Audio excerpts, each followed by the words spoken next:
Dividend investing has always been a popular strategy for various investors in the stock market. But what we have to realize is that high dividend yield does not necessarily mean safety on your investments. As a matter of fact, companies can certainly cut off their dividends anytime, most especially during tumultuous times, just like what Suncor Energy did in 2020 when the pandemic hit. So the question is now, what should be the parameters of a person when he decides or she decides to invest on dividend stocks? Hello everyone, this is Ricey and welcome to my channel, The Quest for Wealth. Before we dive deep into these parameters, first let us define what dividend yield means. Dividend yield means that if you bought a company A at $50 a share and the company pays $2 worth of dividend per share, therefore the dividend yield is 4% because $2 over $50 equals 0.04, thereby making it 4%. Now that is 4% on $2 to a stock price of $50 a share. But if the stock price of the company drops at say $30, your dividend yield will increase to a staggering 7%. That is almost doubling your dividend yield. But does it mean that the company's fundamentals essentially increased or strengthened? Not necessarily. The dividend yield increased because the stock price of the company dropped to 30, and that is almost 50% of the company's stock price. And this is the main reason that dividend yield alone is a trap when it comes to investment decision making. I can give you a concrete example, which is a company called Terraform Power. In December 2014, the average stock price of Terraform Power was around $30.64 a share. And the company during that time was paying a dividend yield of 3.69%. Therefore, that means 0.27 cents per share. Then come February 2018, the company paid a dividend yield of 7.08%, and 7.08% is double the dividend yield that the company paid as compared to December 2014. But the reason behind this is not because the company expanded or the company grew its operations. The reason behind is because the company's stock price dropped at a staggering $10.88 a share. And that is about 75% stock price drop. And this is one of the main reasons why dividend yield alone does not work. And therefore, here are the 5 parameters to consider in order to make a decision on which dividend company should we invest on. The first one is the earnings per share and the growth of this earnings per share over time. The second one is the payout ratio. The third one is the PE ratio. The fourth one is the dividend growth over time. And the fifth one is, this is important to me at least, it's the debt or liabilities of the company that should be not more than 5 years of the company's earnings. So the first one is the earnings per share. The earnings per share is the net profitability of a company. This is the bottom line of the company. So you have the revenue, and then you deduct the cost of operations from that revenue, and what you get is the net income. And this net income is divided by the outstanding shareholders in the market. And by dividing that, you will get the per share basis earnings of a company. What we want to see on the earnings per share is the growth of this number. And if it essentially is not growing, then that is a red flag. If this number as well is on negative territory, this is a huge red flag. Do not even think of investing on that company. But if this company or this earnings per share is on stagnant basis, meaning it doesn't grow or it doesn't also go down from its recent performance, then you have to dig deeper into this company first before making any decision. But if the earnings per share is growing year on year, then that company is certainly worth looking at. The second factor that we have to consider before making a decision on dividend investing is payout ratio. So the payout ratio is the amount of money the company gives back to its shareholders. For example, the cost of a share of a company is $5 and gives back about, say, $2 to a share in the form of dividend.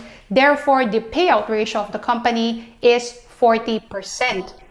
And 40% generally acceptable in the market these days, according to articles or to analysts. 50% and below payout ratio is acceptable. We do not want the company to give all of its 100% earnings to its shareholders, because the company needs money to invest and further grow the company. So if the payout ratio of the company is at 40%, therefore means that the company retains 60% of its earnings to reinvest and further grow the company. And that 60% is what we call the retained earnings.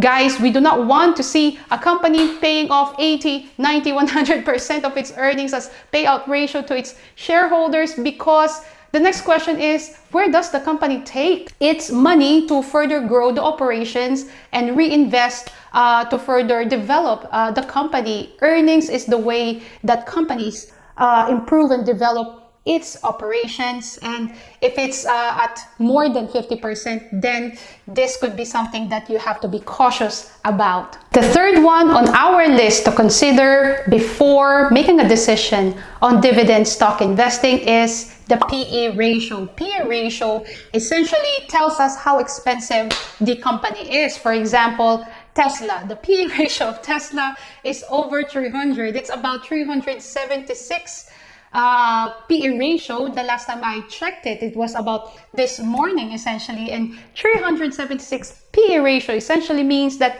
the stock price of the company is 376 times higher than its earnings. So PE ratio, it changes the entire day. When the buying and the selling happens, it always changes, and these days the average acceptable PE ratio is at 15. As a matter of fact, the PE ratio of Tesla is way higher than the PE ratio of Microsoft. Tesla is an absolutely overvalued stock, judging on its PE ratio alone, and we have seen the financials of Tesla as well, and judging on the financials, absolutely we can make a conclusive decision that Tesla is overvalued. But again, the PE ratio is one of your definite parameter when it comes to dividend investing. I have made a video about the financial health of Tesla. If you would like to know more about it, I will link that description below. The fourth factor that we have to consider when making a decision on dividend investing is the dividend growth, of course. And when we say dividend growth, I mean it's the actual value of the dividend and not the dividend yield. I have explained early on this video the difference on the dividend yield and the dividend growth itself. The dividend yield can be a tricky thing to look at. It's quite a trap, really. It's an investment trap. So if you consider the dividend growth itself, and then you are able to truly evaluate if the dividend of the company that it pays to its shareholders actually grows over time. So what we want to see here is the over time growth of this value. And number 5, last but definitely not the least, is for you to evaluate the financial statements of the company. You can certainly go to sec.com. This is the Securities and Exchange Commission. It's a treasure trove of various information about certain companies. Financial statements are absolute go-to. You have to read the balance sheet, the cash flow statement, and the income statements. Sometimes people would be demotivated doing this because people think that it's a very hard or very complicated feat to make happen, to read these figures. But certainly it is not. You just have to know which figures to focus on and truly understand if these numbers are growing or depleting, or on negative territories. On the 4K and 10K reports of the company, you will be able to truly understand the current situation of the company and the future plans of the company, whether mergers, acquisitions, and expanding the company's various operations. Also on news, you are able to know the various scenarios happening in the news. If the executives of the company themselves are admitting or acknowledging that their company is in trouble, just like Aurora Cannabis, then that already is a red flag. Nevertheless, the main point is financial statements are absolutely important and fundamental for you to have a look at before making a decision on dividend investing. Because if the company has got high dividend growth, high dividend yield, but then the financials of the company are on negative territories, then you will ask the question, where is this company taking its money? It could be debt, or it could be issuing lots and lots of stocks or shares for people to buy, and therefore creating the flow of cash to the company. And this is not what we want. We want the company to be profitable because of its own operations, and not because it is issuing shares or taking on so many debts. And talking about debts, again, when it comes to debt, the parameter that we should, at least I do on my part, is that it should be less than 5 years of the company's earnings. If it is more than 5 years of the company's earnings, then this is already a red flag. All of this information are available online. Again, at sec.com. You can go to Dataroma as well and find out the buying and the selling of various managers. There are various ways on the internet to find out this information. Yahoo Finance, Morningstar, Macro Trends. You do not have to calculate these numbers alone by yourself. You just have to search it and you will find it on the internet alone. There are so many free web platforms that you can go to. You don't have to pay a thing, but you just have to be patient, and you certainly have to be thorough on your research. Thank you very much indeed for watching this video. I hope that you gained value on this video and in my channel as a whole. If you did gain value in this video, please share, like, and subscribe, and I shall see you on my next video.